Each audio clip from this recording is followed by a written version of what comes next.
Hello everyone, we are from Project PROA and my name is Valencia, And I'm Marijean Fernandez. and today we will be presenting on Adult 101 about credit. What is credit?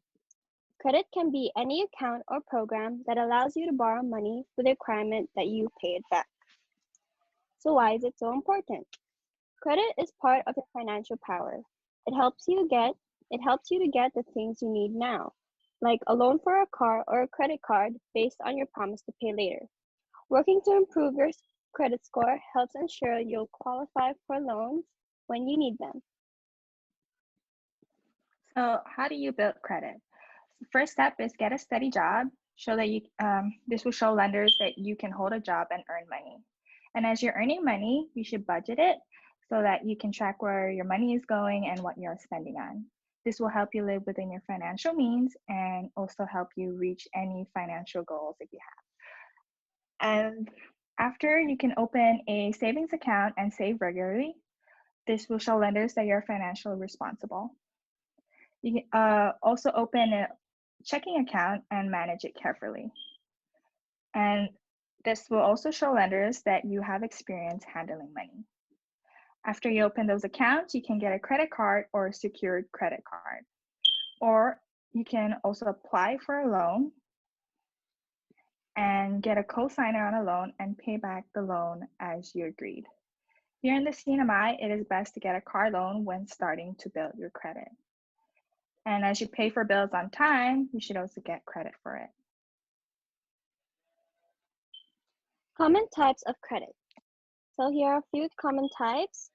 They are consumer credit cards, car payments, student loans, and mortgages. Here we have a few things you need to know that comes with a credit card, that there are interest rates, fees, and credit limit. So interest rates or interest is a cost of borrowing money. Lenders generally charge a certain percentage of the average daily balance of your account. Many credit cards charge fees, but not all cards charge the same fees. Lastly, your credit limit is the maximum balance you can have on your card. It is determined by your lender based on your credit history income. Going more on depth about understanding interest rates. So here you see John. John needs money to pay for his brand new car. So Johnny goes to the bank and borrows $60,000. In exchange for the $60,000, the bank will charge John 9% interest each year. John will pay the bank back $4,500 in interest until he completely pays off the loan. Another scenario of interest rate is that John saves $10,000 in his savings account at the bank. Him keeping his money in his savings is actually lending money to the bank, allowing the bank to use this money for investments or to lend to other people. Just how John was charged an interest rate from borrowing money in the bank pays John an interest rate for keeping his money in the bank. The longer he keeps his money in the bank, the more interest he earns. This is where his interest will gain interest, and this is called compound interest. If interest rates are 5% in year one, John will earn $500 from his $10,000 principal. In year two, John's account grows to $10,500 and he will earn $525 in interest. So most common fees are annual fees. They are similar to membership fees when you are charged once per year just for having a card. Other types of common fees are transaction fees, balance transfer fees, late payment fees, over credit limit fees, and return item fees. Knowing your limit. Remember, credit cards are loans. Anything that is not fully paid back will be assessed an interest charge. The amount of credit you use impacts your credit score. The size of your credit limit affects the purchasing power you have with your credit card. So what are some, here are some advantages and disadvantages of using credit. So some advantages are the use of goods and services as you pay for them. For example, driving a car as you pay for it.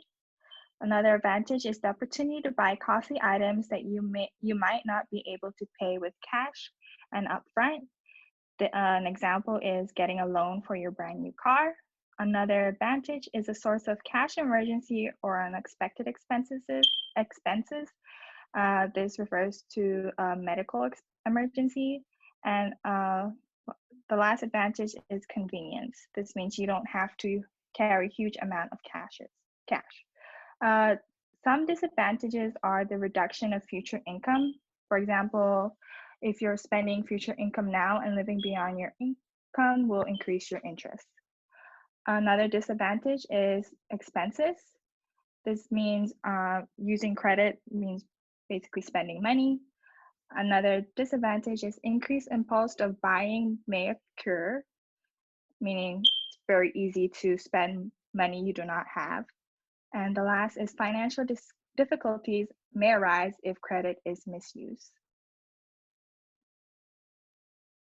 Going on to credit tips. So these are a few credit tips that you need to know if you have credit. So number one, keep low balances on credit cards. Number two, protect your finances. It's always good to keep financial records in order and always watch for frauds and scams. Number three, set a monthly limit and make sure to stick to it. Number four, always pay bills on time. Number five, avoid too many credit inquiries in a short amount of time. And number six, monitor your credit report to ensure that there aren't any mistakes. Okay, so FICO credit score. FICO score tells lenders whether they should extend your credit, and it is also used to determine the interest rate of the loan. So there are 5 factors that influence your score. So the first one is payment history. This takes up 35%. This refers to whether a person pays his credit on time. So the lender looks at any late fees you have on your credit bill, and the more late fees you have, the more your score will be affected. The next one is amount owed. This is 30%. So amount owed refers to the amount of money an individual owes. The next one is length of history. Length of history is 15%. This refers to how long the account been open and activated, because most lenders look for borrowers with long credit history. There's new credit, and new credit is 10%. It refers to the number of recently opened accounts. So if you open a lot of accounts at a short period of time, it will definitely affect your score. Then you have the last one, credit mix. This is 10%. This refers to the different accounts you have. So if you have different types of loans, that is good. So good credit versus bad credit. Good credit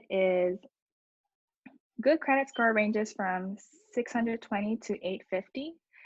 Good credit ratings are gained when a person borrows money and pays at least the minimum required payment, pays on time, and does not miss a payment.